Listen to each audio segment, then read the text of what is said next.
Bonjour tout le monde et bienvenue sur ma chaîne pour cette toute petite introduction aux lectures de vie sentimentale.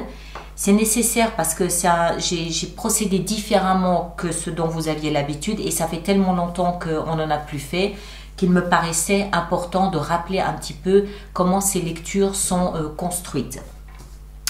Alors d'abord la période, ces lectures concernent ce qu'il reste du mois de septembre, le mois d'octobre et le mois de novembre. J'ai travaillé de cette façon, c'est-à-dire qu'il y a d'abord une lecture par élément. J'ai pris les 4 éléments, l'élément air, balance, verseau et puis forcément le dernier m'échappe et gémeaux, voilà, ça y est, ça revient. L'élément eau, poisson, scorpion et cancer. L'élément feu, lion, sagittaire, bélier, et puis la terre, capricorne, taureau, et puis vierge. Voilà. Donc, j'ai fait par élément. Donc, vous avez un certain nombre de cartes au début qui nous parlent d'une manière très générale, très globale de l'élément. J'ai pris 5 cartes. La première nous parle du point de départ de la relation. La deuxième carte nous parle de votre état d'esprit, enfin de l'état d'esprit du signe concerné. Si vous regardez pour un partenaire, vous allez bien évidemment sous son signe et ce sera donc son état d'esprit à lui. Ensuite, une carte pour nous parler des actions engagées. Une autre carte qui concerne les conseils. Et la dernière qui nous parle de l'issue vraisemblable. D'accord? Donc ça, c'est global, c'est pour l'élément air. Ça donne vraiment, c'est vraiment la teinte générale. Ensuite, j'ai pris 2 autres cartes pour détailler chaque signe de l'élément. Par exemple, si on prend l'élément air, Verseau a 2 cartes, Balance a 2 cartes, voilà. Donc, ça donne déjà un peu plus de précision par rapport aux signes concernés. L'extension, on reprend les 2 cartes par signe. Donc, il y a une extension par signe. Parce que sinon, ça fait beaucoup trop d'informations, c'était trop lourd à poster, c'était pas possible. Donc, il y a une extension par signe. Donc, on reprend les 2 premières cartes de base présentes sur YouTube. Je rajoute quelques cartes pour cette extension. Ensuite, je prends également un autre jeu pour parler des mois. On détaille par mois, par signe. Et je termine la lecture par un oracle. D'accord? Par signe.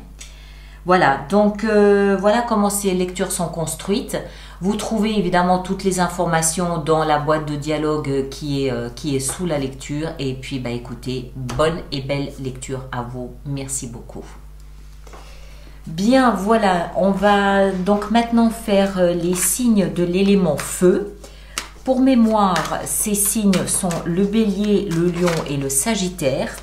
Donc, on va commencer comme prévu, comme annoncé. Je la garde, prévu, annoncé par le corps commun de ces 3 signes, donc de l'élément feu. Et à la fin de la lecture, je verrai par signe un petit peu plus le détail de votre vie sentimentale pour ces prochains mois. D'accord?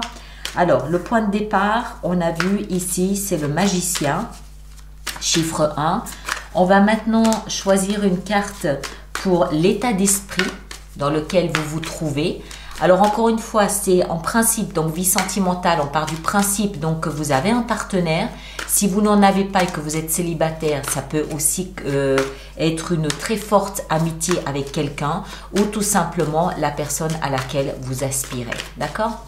Vous adaptez bien évidemment en fonction de ce que vous vivez. Alors, l'état d'esprit de nos amis de l'élément feu, quel est-il? On va en prendre une au hasard ici comme ça. Waouh! 10 de coupe. La prochaine carte, c'est en fait les actions que vous engagez. On a l'arcane majeur numéro 6, ce sont les amants. Ah oui, vous êtes transi d'amour en fait. La quatrième carte, c'est les conseils qui vous sont donnés. La grande prêtresse est l'issue vraisemblable de votre relation amoureuse. Et ici, waouh, le jugement, arcane majeur aussi. Donc, vous avez 1, 2, 3, 4 arcanes majeures pour votre vie sentimentale pour cette fin de septembre, octobre et novembre. Donc, quand même des cartes puissantes des cartes qui veulent dire pas mal de choses. Qui veulent dire pas mal de choses. On va entrer dedans et on va voir un petit peu tout ça. Alors, le point de départ, c'est le magicien et en plus, il porte le chiffre 1. Le point de départ, ici avec le magicien, nous explique que vous êtes dans un état d'esprit de faire tout ce que vous pouvez faire. Vous vous servez en fait de toutes les qualités, de tout ce que vous avez, de tout ce que vous possédez, de toutes les formules magiques que vous avez en vous pour apporter votre pierre à l'édifice, pour réaliser quelque chose avec cette relation, pour l'emmener là où vous avez choisi de l'emmener. Vous faites preuve d'ingéniosité, vraiment vous utilisez tous les atouts que vous avez, que ce soit le charme, la séduction, que ce soit un côté enfantin, joueur, que ce soit un côté plutôt rassurant. Toutes les qualités que vous possédez, tous les arguments que vous pouvez trouver, vous les trouvez et vous en faites usage. C'est ça le magicien. C'est vraiment, c'est mettre tout en œuvre, tous les plus que vous avez, vraiment toutes les qualités que vous avez, vous vous en servez, vous faites abracadabra et voilà. C'est le point de départ. Donc ça veut dire que l'autre aussi. D'accord? C'est la relation qui, là, vous semble absolument magique. Il y a quelque chose dans ce point de départ qui est quasiment magique. Il n'y a pas que vous. Le point de départ, il induit que l'autre personne est aussi participante à cette union, à cette relation. Donc, les deux ensemble, il y a une espèce d'étincelle magique qui fait que vous trouvez toujours le temps, vous trouvez les arguments, vous trouvez le moyen de séduire l'un et l'autre. Il y a quelque chose qui est inné, quelque chose qui est vraiment de l'ordre de la magie dans la relation. Ensuite, l'état d'esprit, le vôtre, il est à la 10 de coupe. La 10 de coupe, c'est la jolie petite famille réunie. Tout va bien, tout est pour le mieux. Il y a un arc-en-ciel de bonheur au-dessus de votre tête. Le foyer, tout va bien, tout est magique, tout est magnifique. Il n'y a pas un seul nuage dans votre ciel. 10, il y a une forme d'accomplissement. C'est le dernier chiffre 10. Et puis accessoirement, le 1 ici avec le magicien, ici le 1 aussi. Et puis le jugement d'une certaine façon aussi appelle à un renouveau. Donc on dirait en fait sur cette période une espèce de renouveau, de redémarrage d'une relation amoureuse, d'accord, que vous souhaitez vraiment avec le plus de bonheur possible. Ici, les amants, on a les actions que vous engagez. On a deux personnages nus, donc ça veut dire réel, intime, vrai, complètement authentique. Il n'y a pas de mensonge, il n'y a pas de paraître, d'accord? Authentique, deux personnages, un homme, une femme, donc le sexe opposé, qui veulent s'unir sous la protection d'un ange. Donc, action engagée, vous vous servez de ce que vous avez de plus authentique, vous ne vous déguisez pas, il n'y a pas de tricherie, il n'y a pas de mensonge, il n'y a pas de je vais lui en mettre plein la vue, plein les yeux pour que cette personne soit complètement obnubilée par moi. Non, vous êtes authentique, vous êtes vrai. Et vous allez sincèrement vers l'autre pour lui parler de votre amour. D'accord? C'est un petit peu un ange vous protège et vous guide pour aller vers l'autre et trouver les mots qu'il faut lui dire, qu'il faut prononcer. Le conseil qui vous est donné ici avec la grande prêtresse, c'est aussi un arcane majeur, c'est d'entrer dans ce qu'il y a de plus mystérieux de la vie. C'est-à-dire de ne pas vous focaliser sur le concret, le tangible. Essayez d'entrer dans une sphère un petit peu spirituelle. Je m'explique. Essayez de ne pas... Parce que si vous vous limitez à ce qui est concret et tangible, quelque part, c'est une limite. Si vous entrez dans une sphère un petit peu plus mystérieuse, un petit peu plus spirituelle, il n'y a pas de limite. Du genre, c'est mon âme sœur. C'est pas concret, c'est pas palpable, c'est pas tangible. Pourquoi c'est son âme sœur? Pourquoi est-ce que cette personne vous correspond davantage qu'une autre? On ne sait pas. C'est ça, entrer dans une sphère un petit peu plus mystique, un peu plus spirituelle. C'est comprendre que tout ne s'explique pas dans une vie, et encore moins quand il s'agit d'amour. C'est comme ça, c'est tout. Mais c'est vous permettre de penser au-delà des limites, des frontières, du réel, du tangible et du concret. s'ouvrir à quelque chose de plus mystérieux, se le permettre tout au moins. Et puis, l'issue vraisemblable, magnifique, magique, jugement, arcane majeur aussi. On a ici 2 fois 10, d'accord? À nouveau, on retrouve cette notion de 1. 1, c'est un commencement, c'est le début. Et le jugement, ça, son message, c'est quoi? C'est la renaissance, c'est la redécouverte, c'est revivre, c'est re-aimer. Donc, moi, ce que je comprends ici, assez clairement, c'est que c'est une relation que vous connaissez, qui est peut-être passée par une phase de down, une petite phase sombre de dispute, de séparation, voire même de rupture, c'est possible. Et tout ce qu'il y a ici nous explique que vous pouvez vous remettre ensemble. Il peut y avoir une phase ici magique où vous vous rendez compte que non, finalement c'est vraiment lui ou c'est vraiment elle. Et on repart dans une opération de séduction pour reconquérir l'autre. Mais pour moi, c'est une relation que vous connaissez déjà, c'est une relation qui a déjà existé, à laquelle vous redonnez une nouvelle chance. Je le vois comme ça. Mais je pense qu'il y a aussi un changement d'état d'esprit. D'accord? Je pense qu'il y a un changement d'état d'esprit. Vous la voyez, cette relation, sous un angle différent.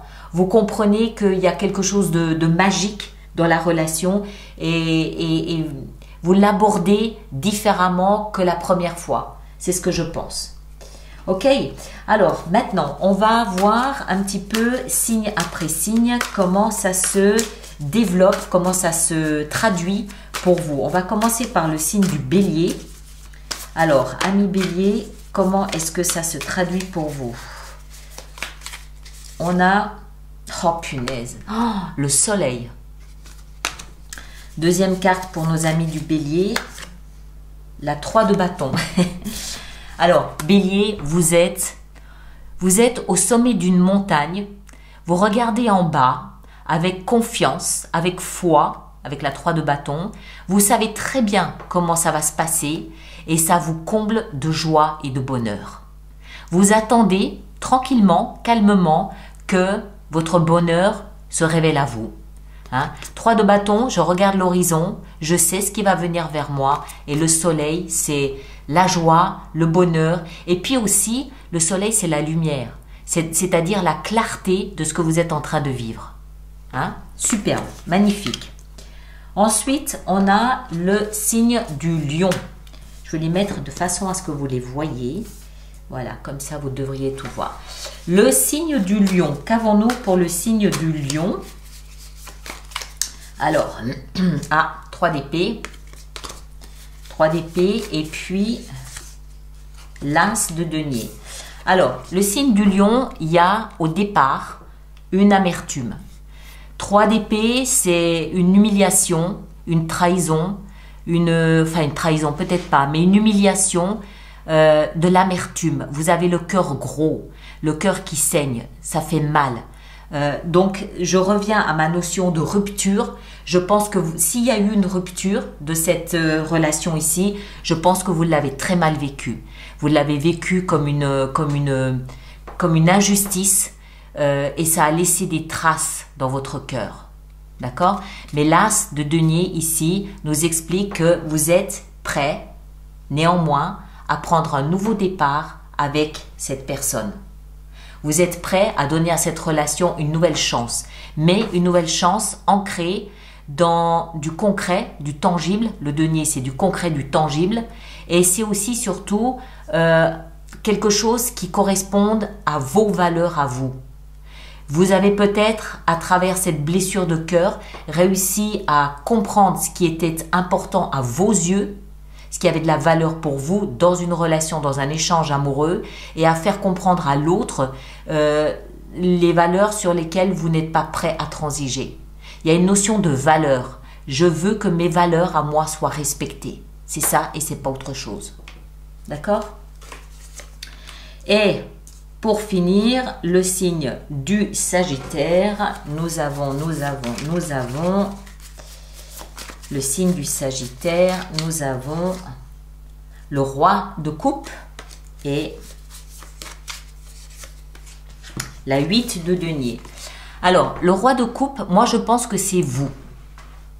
Je pense que c'est vous, homme ou femme, vous vous positionnez comme le garant, comme le gardien de votre vie sentimentale, de vos émotions, de votre vie amoureuse. Le roi, c'est quelqu'un qui a de l'expérience, c'est quelqu'un qui a de la maturité, c'est quelqu'un qui sait ce qu'il veut. Ici, de coupe, c'est-à-dire au niveau de vos émotions. Vous savez très bien où vous en êtes, vous savez ce que vous voulez, vous savez ce que vous ne voulez pas. Et si vous en êtes là, c'est pas par hasard, c'est parce que vous avez travaillé à ça. Aujourd'hui, là, septembre, octobre, novembre, vous savez ce que vous voulez. Vous ne vous laisserez pas déposséder d'une miette de ce que vous exigez en termes d'émotion, ou en termes d'amour, ou en termes de tendresse. Pourquoi? Parce que vous avez travaillé là-dessus. Vous avez peaufiné ce que vous désiriez, vous avez arrondi les angles, vous avez fait comprendre par différentes façons à l'autre ce que vous vouliez, ce que vous ne vouliez pas, là où vous vouliez l'emmener. Et vous êtes aujourd'hui le meilleur garant de votre propre vie sentimentale. Encore une fois, si la relation devait déraper pour X raisons, vous vous interposeriez en disant non. Moi, ce que je veux, c'est ça, c'est ça. Vous êtes encore une fois, je ne peux pas le dire autrement, le gardien de votre vie sentimentale. Pour vous et pour l'autre, hein. Ce n'est pas que pour vous. Voilà mes chers. Alors, ceux qui me rejoignent pour l'extension, le lien est dans la boîte de dialogue là-dessous. On va en rajouter ici. Et puis aussi, on va regarder mois après mois comment ça se développe, comment ça se présente, les obstacles qu'il y a éventuellement à surmonter et puis les petites choses auxquelles il faut faire attention mois après mois. D'accord? Merci de partager, de liker. Allez voir votre signe ascendant, votre signe surtout lunaire, parce que c'est la position de la lune qui nous parle davantage de nos émotions. Allez voir le signe de votre partenaire, éventuellement aussi. Et puis, vous laissez vos commentaires pour que les autres personnes de l'élément feu puissent se retrouver dans ce que vous dites ou pas. Voilà, d'accord? À très bientôt. Merci beaucoup.